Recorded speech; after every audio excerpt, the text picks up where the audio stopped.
Hi friends, எல்லோரும் எப்படி இருக்கீங்க? இன்றைக்கி வந்து ஒரு இன்ட்ரெஸ்டிங்கான விலாக் நம்ம பார்க்க போகிறோம். என்னோடய நேட்டிவ்லேருந்து நான் அந்த விலாக் போஸ்ட் பண்ணுறேன்.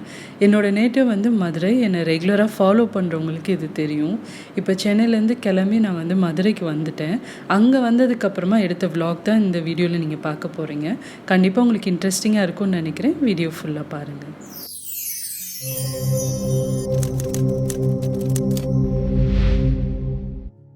இன்றைக்கி நீங்கள் பார்க்குற இந்த வீடியோவில் பார்த்தீங்கன்னா 2 நாள் எடுத்த விலாகை நான் கம்பைன் பண்ணி ஒரே வீடியோவாக போஸ்ட் பண்ணுறேன். ஃபர்ஸ்ட் வந்து நான் சென்னையிலேருந்து மதுரைக்கு கிளம்பின அன்னைக்கு விலாக் எடுக்க ஸ்டார்ட் பண்ணேன். காலையிலே கிளம்பிட்டோம். சென்னையிலேருந்து மதுரைக்கு வந்து ஒரு 6 ஹவர்ஸ் பக்கம் ஆச்சு எங்களுக்கு. காரில் போனனால கொஞ்சம் ஃபாஸ்ட்டாகவே போயிட்டோம். ஸோ அந்த 6 ஹவர்ஸில் வந்து நாங்கள் ஊடலில் போகிறப்பெல்லாம் வந்து எங்கெல்லாம் சாப்பாடு நல்லா இருக்குமோ அங்கெல்லாம் ஸ்டாப் பண்ணி சாப்பிட்டுட்டு அதுக்கப்புறமா ஜர்னியை கண்டினியூ பண்ணோம். போகிற வழியில் ஃபஸ்ட்டு பிரேக்ஃபாஸ்ட் சாப்பிட்லான்னு சொல்லிட்டு முருகன் இட்லி கடையில் சாப்பிட்லான்னு சொல்லி ஸ்டாப் பண்ணோம். எனக்கு முருகன் இட்லி கடையில் டிஃபன் சாப்பிட ரொம்ப பிடிக்கும். ஸோ அதனால் அங்கேயே சாப்பிட்றலாம் அப்படின்னு சொல்லிட்டு பிரேக்ஃபாஸ்ட் சாப்பிட்றதுக்காண்டி அங்கே வந்திருக்கோம்.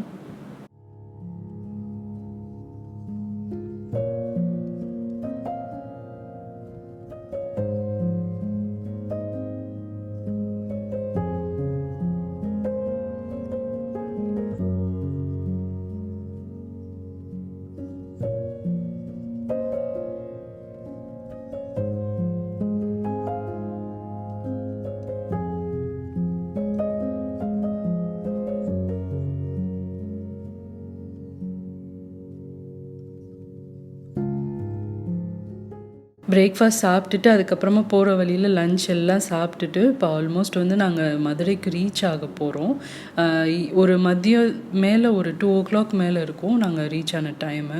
ஸோ வந்தாச்சு. 4 வருஷம்க்கு அப்புறம் என்னோடய நேட்டிவ்க்கு வந்திருக்கேன். அவ்வளோ சந்தோஷமாக இருந்துச்சு. உள்ளே வந்தனையுமே வெயில் ரொம்ப ஜாஸ்தி இருந்தாலும் வந்து அந்த ஊருக்கு வந்துட்டோம் அப்படின்ற சந்தோஷம் மட்டும்தான் இருந்துச்சு. ரொம்ப நாள் கழித்து ஊருக்கு வந்ததும் வந்து ஒரு மாதிரி ரொம்ப எக்ஸைட்டடாகவும் இருந்துச்சு, எமோஷ்னலாகவும் இருந்துச்சு. ஸோ என்ன பண்ணோம் அப்படின்னா நேராக வீட்டுக்கு போயிட்டு அம்மாவை பார்த்துட்டு கொஞ்சம் நேரம் அங்கே ரெஸ்ட் எடுத்துகிட்டு ஈவினிங் போல் நாங்கள் வந்து அழகர் கோவில் போகலாம் அப்படின்னு சொல்லிட்டு அப்படியே கிளம்பிட்டோம். இப்போ அழகர் கோவிலுக்கு வந்திருக்கேன். நான் எப்போயுமே ஊருக்கு வந்தோடனே ஃபஸ்ட்டு மீனாட்சி அம்மன் கோவிலுக்கு போவேன், அழகர் கோவிலுக்கு போவேன். அடுத்தது எங்களோட குலசாமி கோவிலுக்கும் போயிட்டு வந்துட்டு தான் அதுக்கப்புறம் தான் நான் வந்து மிச்ச வேலையெல்லாம் பார்ப்பேன்.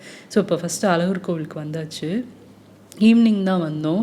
ரொம்ப நல்லா இருந்துச்சு ஈவினிங் வந்தது. வெயிலும் இல்லை. அதே மாதிரி அன்னைக்கு நாங்கள் வீக் டேஸ் அப்படின்றனால கூட்டமும் கம்மியாக இருந்துச்சு கோயிலில். ஸோ அதனால் எல்லோரும் வந்தோம். அம்மா அதுக்கப்புறமா என்னோடய மாமியார் எல்லாருமே கூட வந்திருந்தாங்க.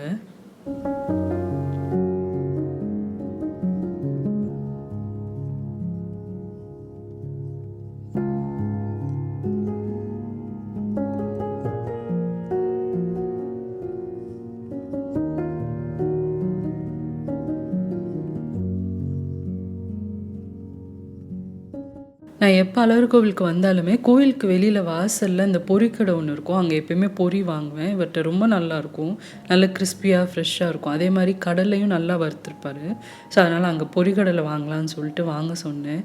ரொம்ப நல்லாயிருக்கும். இவர்கிட்ட கொஞ்சம் வெரைட்டிஸும் இருக்கும். எல்லா கடலையுமே வச்சுருப்பார்.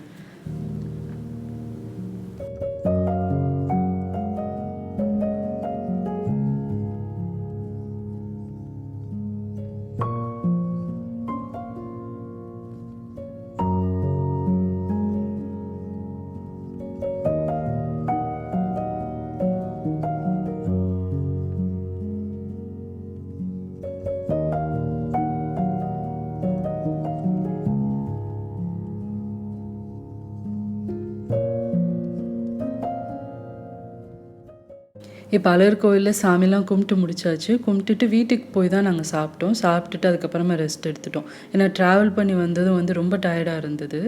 நெக்ஸ்ட் டே பார்த்திங்கன்னா ஏர்லியாகவே எழுந்திரிச்சிட்டோம். எழுந்திரிச்சு மாடிக்கு போயிட்டு சன்ரைஸ் பார்க்கலான்னு சொல்லிட்டு ஏர்லியாகவே எழுந்திரிச்சிட்டோம். யானைமலையிலேருந்து அந்த சன்ரைஸ் வர்றது ரொம்ப நல்லாயிருக்கும் பார்க்குறதுக்கு. பார்த்துட்டு கொஞ்சம் நேரம் அங்கே வாக்கிங் போயிட்டு அதுக்கப்புறமா ரெடியாக ஆரம்பிச்சிட்டோம். ஏன்னா இன்றைக்கி எங்களோட குலசாமி கோயிலுக்கு போகலான்னு சொல்லி நினச்சிருக்கோம். அதனால் ஏர்லியாகவே எழுந்திரிச்சு ரெடி ஆயாச்சு. எங்களோட குலசாமி கோயில் பார்த்திங்கன்னா திருநெல்வேலி பக்கத்தில் இருக்குது. ஸோ அதனால் மதுரையிலேருந்து கிளம்பி போகிறதுக்கு ஒரு 3 to 4 hours பக்கம் ஆகும். போகிற வழியிலே பூஜைக்கு தேவையான பொருட்கள் எல்லாமே வாங்கிட்டு போகலான்னு சொல்லி நினச்சிருக்கோம். எப்பயுமே எங்களுக்கு இது ஒரு வழக்கம். ஊருக்கு வந்தோம் அப்படின்னா ஃபஸ்ட்டு வந்து குலசாமி கோயிலில் போய் சாமி கும்பிட்டுட்டு பொங்கல்லாம் வச்சுட்டு தான் அடுத்து வந்து மிச்ச வேலைகள்லாம் நாங்கள் பார்ப்போம். ஸோ அதனால் எப்பயுமே நான் வந்தனையுமே குலசாமி கோயிலுக்கு போய் சாமி கும்பிட்ருவோம். இப்போ அங்கே பூஜைக்கு தேவையானது, அதே மாதிரி பொங்கல் வைக்கிறதுக்கு தேவையான பொருட்கள் எல்லாமே போகிற வழியில் எல்லாம் வாங்கியாச்சு. வாங்கிட்டு இப்போ கோயிலுக்கு போயிட்டுருக்கோம். இப்போ நீங்கள் பார்க்குறது தான் மதுரையில் இருக்க திருப்பரங்குன்றம் முருகன் கோவில். அது வழியாக தான் கிராஸ் பண்ணி நம்ம திருநெல்வேலிக்கு போகணும். ஸோ இப்போ வந்து பார்த்திங்கன்னா நாங்கள் குலசாமி கோயிலுக்கு ரீச் ஆகிட்டோம். ஃபஸ்ட்டு அங்கே போனோன்னே சாமி கும்பிட்டுட்டு அதுக்கப்புறமா வந்து பொங்கல் வைக்கிறதுக்கு எல்லாம் ரெடி பண்ணிகிட்ருக்கோம். ஹஸ்பண்ட் தான் வந்து அந்த கல் எல்லாம் வந்து ரெடி பண்ணிகிட்ருக்காரு. நாங்கள் போன டைம்லேயே வந்து காலையிலே வெயில் ரொம்ப ஜாஸ்தி ஆயிடுச்சு. அதனால் கோயிலுக்குள்ளே வந்து பொங்கல் வைக்கிறதுக்கு இடம்லாம் இருக்கும். ஸோ அதனால் அங்கே வந்து வைக்க சொல்லி சொன்னாங்க. இப்போ ஃபஸ்ட்டு இதெல்லாம் ரெடி பண்ணிவிட்டு அதுக்கப்புறமா பொங்கல் வைக்கிறதுக்கு தேவையான அரிசி பருப்பு எல்லாம் வாங்கிட்டு வந்துட்டோம். அதெல்லாம் கழுவிட்டு பொங்கல் வைக்கணும்.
இப்போ குலசாமி கோயிலில் வந்து எல்லாம் சாமிலாம் கும்பிட்டு முடிச்சுட்டு கிளம்பிட்டோம்.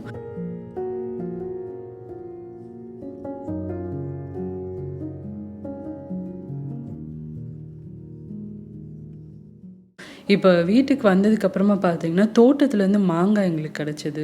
ஸோ அது கொண்டு வந்திருக்கோம். நான் இந்த இதை ரெடி பண்ணி எப்போயுமே வந்து ஐலாண்டுக்கு எடுத்துகிட்டு போவேன் திரும்ப போகிறப்போ.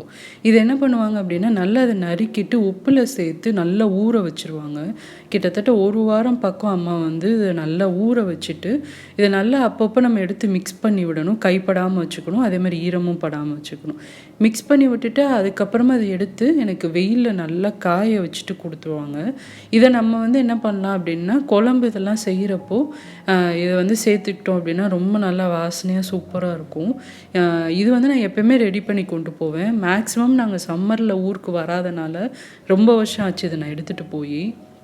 இப்போ இந்த தடவை வந்து வந்திருக்கிறனால சரி ஓகே மாங்காவும் கிடச்சிச்சு, அதனால் இப்போ ரெடி பண்ணிகிட்ருக்காங்க. இதை வந்து என்ன பண்ணணும் அப்படின்னா ரொம்ப சிம்பிள் தான், ஆனால் வந்து செய்கிறதுக்கு கொஞ்சம் லாங் ப்ராசஸ் ஆகும். ஃபஸ்ட்டு மாங்காவை வந்து நீங்கள் நல்லா கொஞ்சம் பெரிய பெரிய பீஸாக நறுக்கணும். ஏன்னா நம்ம வந்து வெயிலில் காய வைக்கிறப்ப இது நல்லா சுருங்கிடும். அதனால் கொஞ்சம் நல்லா பெரிய பெரிய பீசஸாக இந்த மாதிரி நறுக்கிக்கோங்க. நறுக்கிட்டு நம்ம என்ன செய்யணும் அப்படின்னா நிறைய உப்பு சேர்த்துக்கணும். அதில் நல்லா ஒரு கை அளவுக்கு உப்பு சேர்த்து அப்படியே நீங்கள் வந்து குலுக்கிட்டு மூடி வச்சிடணும். தண்ணி எதுவும் சேர்க்கக்கூடாது. நல்லா அந்த பாருங்கள் நல்லா 1 கை அளவுக்கு உப்பு சேர்த்துக்கிறாங்க. அதே மாதிரி கல் உப்பு தான் சேர்க்கணும், தூள் உப்பு சேர்க்கக்கூடாது. நல்லா அதை வந்து சேர்த்துட்டு குலுக்கிட்டு அப்படியே நம்ம வந்து ஒரு துணி போட்டு மூடி வச்சிடணும். இன்றைக்கி நாங்கள் வந்து 2 மாங்காய் சேர்த்துருக்கிறனால 2 கை அளவுக்கு உப்பு சேர்க்குறாங்க. நீங்கள் வந்து ஒரு பெரிய மாங்காய்க்கு 1 கை அளவுக்கு உப்பு சேர்க்கணும். இப்போ இந்த மாதிரி நல்லா குலுக்கிட்டு ஒரு துணி போட்டு இதை மூடி வச்சுருங்க. ஒரு 2 நாள் இது நல்லா ஊறட்டும். ஊறினதுக்கப்புறமா 3ஆம் நாள் எடுத்து நீங்கள் நல்லா இதே மாதிரி குலுக்கி விட்டு அதை திரும்ப மூடி வச்சிடணும். 4ஆம் நாள்லேருந்து நீங்கள் அதை எடுத்து கொஞ்சம் வெயிலில் காய வச்சு அதில் தண்ணி விட ஆரம்பிக்கும். அந்த தண்ணியை வந்து நீங்கள் கீழே ஊற்றிடக்கூடாது. 4ஆம் நாள் வந்து நீங்கள் வெயிலில் காய வச்சுட்டு திரும்ப எடுத்து அந்த உப்பு தண்ணியிலே போட்டுறணும். அந்த தண்ணி எல்லாத்தையும் அந்த மாங்காய் இழுக்கிற வரைக்கும் நீங்கள் அதை வந்து காய வச்சுட்டு திரும்ப அந்த தண்ணிக்குள்ளே போட்டுகிட்டே இருக்கணும். தண்ணியெல்லாம் இழுத்ததுக்கப்புறமா ஃபைனலாக நீங்கள் நல்லா வெயிலில் அதை காய வச்சு ரெடி பண்ணி எடுத்துகிட்டு போகலாம். இது வந்து இந்த மாதிரி செஞ்சீங்க அப்படின்னா எத்தனை வருஷம் ஆனாலும் உங்களுக்கு கெட்டு போகாது. அதுக்கு இப்போ ரெடி பண்ணி வச்சுருக்காங்க. இப்போ அடுத்ததை வந்து குக்கிங் ஸ்டார்ட் பண்ணிட்டாங்க. லஞ்சு ப்ரிப்பேர் பண்ணுறாங்க. எனக்கு வந்து இந்த கருணக்கிழங்குல செய்கிற மசியல் ரொம்ப பிடிக்கும். ஏன்னா அங்கே வந்து எங்களுக்கு கருணக்கிழங்குலாம் கிடைக்காது. ஸோ அதனால் இன்றைக்கி அம்மாவை வந்து நான் கருணக்கிழங்கு மசியல் செய்ய சொல்லியிருந்தேன். அது கூடவே பார்த்தீங்கன்னா பொன்னாங்கண்ணி கீரை இருக்கும் இல்லையா, அதை வந்து பொரியல் மாதிரி பண்ண போகிறாங்க. அதுக்கு வந்து இங்கே ஒரு பேனில் கொஞ்சமாக எண்ணெய் சேர்த்துட்டு கடுகு உளுத்தம் பருப்பு சேர்த்துருக்காங்க 1/2 டீஸ்பூனு. அடுத்ததாக ஒரு 1/2 டீஸ்பூன் அளவுக்கு சீரகம் சேர்த்துருக்காங்க. இதெல்லாம் நல்லா பொரியட்டும். பொன்னாங்கண்ணி கீரையை வந்து நல்லா கழுவி சுத்தப்படுத்தி ஒரு தண்ணியில் போட்டு வச்சுருக்காங்க.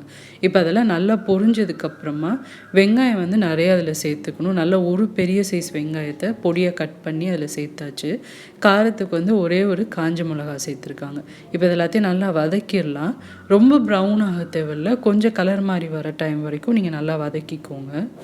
நல்லா வதங்கினதுக்கப்புறமா நம்ம இப்போ கழுவி எடுத்து வச்சுருக்க பொன்னாங்கண்ணி கீரையை அதில் சேர்த்துடலாம். கீரை வந்து நல்லா பொடியாக தான் இருந்துச்சு, அதனால் கட் பண்ணலை, அப்படியே சேர்த்துக்கிறாங்க. இது கூடவே பார்த்தீங்கன்னா பாசிப்பருப்பு ஒரு 2 டேபிள் ஸ்பூன் பக்கம் தண்ணியில் ஊற வச்சுருந்தாங்க 1/2 மணி நேரம், அதையும் இதில் சேர்த்துக்கிறாங்க. இப்போ தேவையான அளவு உப்பு சேர்த்துக்கலாம். ஒரு 1/4 டீஸ்பூன் பக்கம் உப்பு சேர்த்தாச்சு. தண்ணி தெளித்து இதை நல்லா மிக்ஸ் பண்ணி விட்டுருங்க. இப்போ இந்த கீரையும் பருப்பும் வேகணும். உங்களுக்கு கீரை வேகிற டைமில் அந்த பருப்பு வந்து கொஞ்சம் நல்லா வெந்து வந்துடும். பொரியலுக்கு ரொம்ப நல்லாயிருக்கும். ஒரு மூடி போட்டு வச்சிடலாம். இப்போ வந்து கருணக்கிழங்கு வந்து ப்ரெஷர் குக்கரில் வேக வச்சுருந்தாங்க. நல்லா வெந்துருச்சு. இப்போ தோல் உரித்து நம்ம மசியல் செஞ்சுக்கலாம். இதில் வந்து மண் நிறையா இருக்கும். வேக வைக்கிறதுக்கு முன்னாடியே நல்லா அலசியாச்சு. இப்போயும் கொஞ்சம் நல்லா அலசிட்டு நம்ம வந்து தோல் எடுத்துட்டு அதுக்கப்புறமா மசியல் பண்ணிக்கலாம்.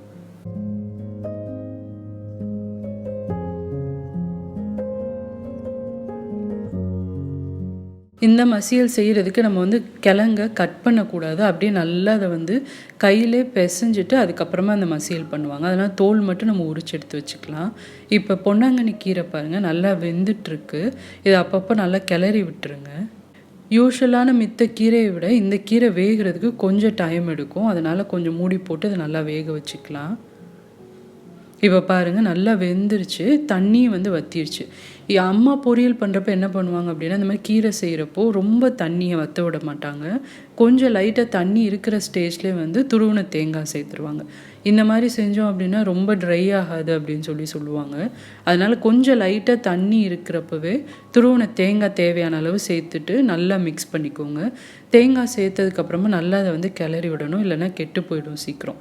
ஸோ அதனால் நல்லா அதை வந்து கிளறி விட்டுக்கலாம். இப்போ கீரை பொரியல் வந்து ரெடி ஆயிடுச்சு. அடுத்தது இப்போ மசியல் பண்ணுறதுக்கு நம்ம தோல் உரித்து வச்சுருந்தோம் இல்லையா, அந்த கருணக்கிழங்கு வந்து அதில் சேர்த்துக்கோங்க. சேர்த்துட்டு நல்லா அந்த மாதிரி கையை யூஸ் பண்ணி அதை நல்லா அந்த மாதிரி மசிச்சு விட்டுக்கோங்க. பீசஸ் எதுவும் பெருசாக தெரியக்கூடாது. அந்த மாதிரி நல்லா அதை வந்து மசிச்சு விட்டு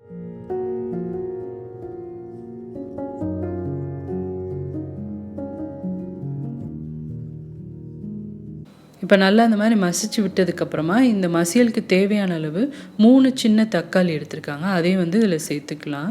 அந்த தக்காளியும் வந்து அந்த கிழங்கோடே சேர்த்து நல்லா அந்த மாதிரி மசிச்சு விட்டுட்டு நல்லெண்ணெய் ஒரு 2 டேபிள் ஸ்பூன் பக்கம் அதில் சேர்த்துக்கோங்க.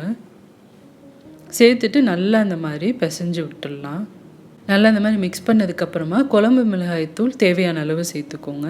நாங்கள் வந்து ஒரு 3 டீஸ்பூன் பக்கம் சேர்த்துருக்கோம். இப்போ அடுத்ததாக தேவையான அளவு உப்பு சேர்த்துக்கலாம். சேர்த்துட்டு புளி வந்து இதில் சேர்த்துக்க போகிறோம். அதுக்கு வந்து சின்ன நெல்லிக்காய் சைஸ் புளி வந்து இதில் ஊற வச்சுருந்தோம். அந்த புளி தண்ணியை நல்லா கரைச்சிட்டு இந்த கிழங்கு கூட சேர்த்துக்கோங்க.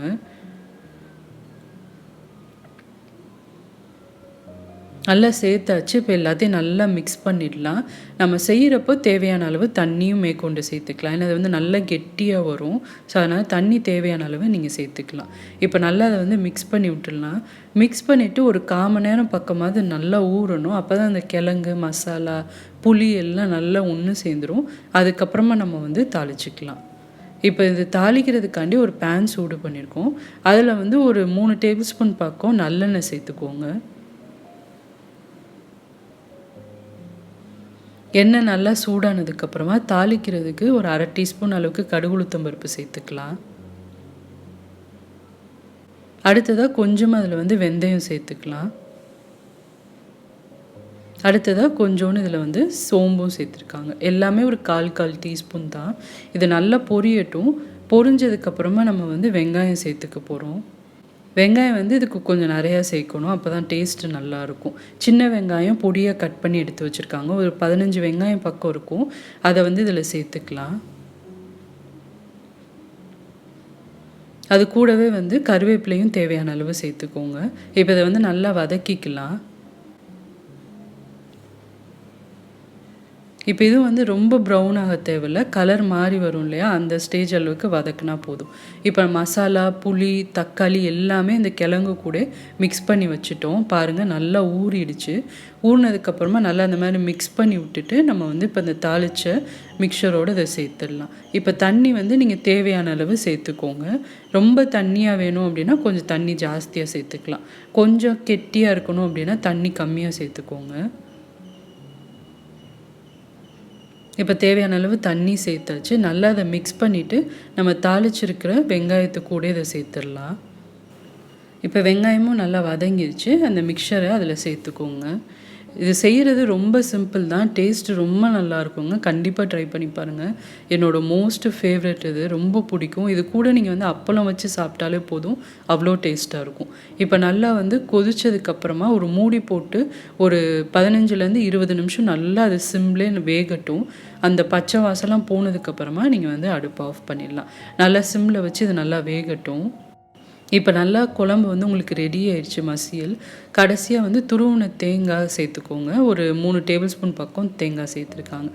கடைசியாக கொஞ்சம் நிறையா கொத்தமல்லியும் சேர்த்துக்கலாம். சேர்த்துட்டு நல்லா மிக்ஸ் பண்ணி விட்டுருங்க. அவ்வளோதாங்க. இதை நல்லா மிக்ஸ் பண்ணிவிட்டு நம்ம சர்வ் பண்ணிடலாம். அதுக்கப்புறமா லஞ்சு சாப்பிட்டோம். அந்த கிளிப்பிங்கெல்லாம் நான் எடுக்க சுத்தமாக மறந்துட்டேன். நான் பசியாக இருந்தனால வீடியோ எடுத்துகிட்டு இருந்த ஞாபகமே இல்லாமல் சாப்பிட்டுட்டேன். ஸோ அதனால் அந்த கிளிப்பிங் மட்டும் ஆட் பண்ணல. நீங்கள் இந்த ரெசிபியை ட்ரை பண்ணி பார்த்துட்டு எப்படி வந்துச்சுன்னு எனக்கு சொல்லுங்கள். இதோட இந்த விலாகும் கம்ப்ளீட் ஆகுது. கண்டிப்பாக உங்களுக்கு பிடிச்சிருக்கும்னு நினைக்கிறேன். நிறைய இன்ட்ரெஸ்டிங்கான விலாக்ஸ்லாம் நான் மதுரையிலேருந்து எடுத்துகிட்ருக்கேன். அடுத்தடுத்து போஸ்ட் பண்ணுவேன். மிஸ் பண்ணாமல் பாருங்கள். இந்த வீடியோ பிடிச்சிருந்தது அப்படின்னா வீடியோக்கு ஒரு லைக் கொடுங்க. சேனலுக்கு இன்னும் சப்ஸ்கிரைப் பண்ணாதவங்க மறக்காமல் சுஜிஸ் கிச்சனுக்கு சப்ஸ்கிரைப் பண்ணுங்கள். இதே மாதிரி நிறைய இன்ட்ரெஸ்டிங்கான விலாக்ஸ், ரெசிபீஸோடு அடுத்து உங்களை நான் மீட் பண்ணுறேன். சுஜிஸ் கிச்சன், எளிய பாரம்பரிய சமையல் தொகுப்பு.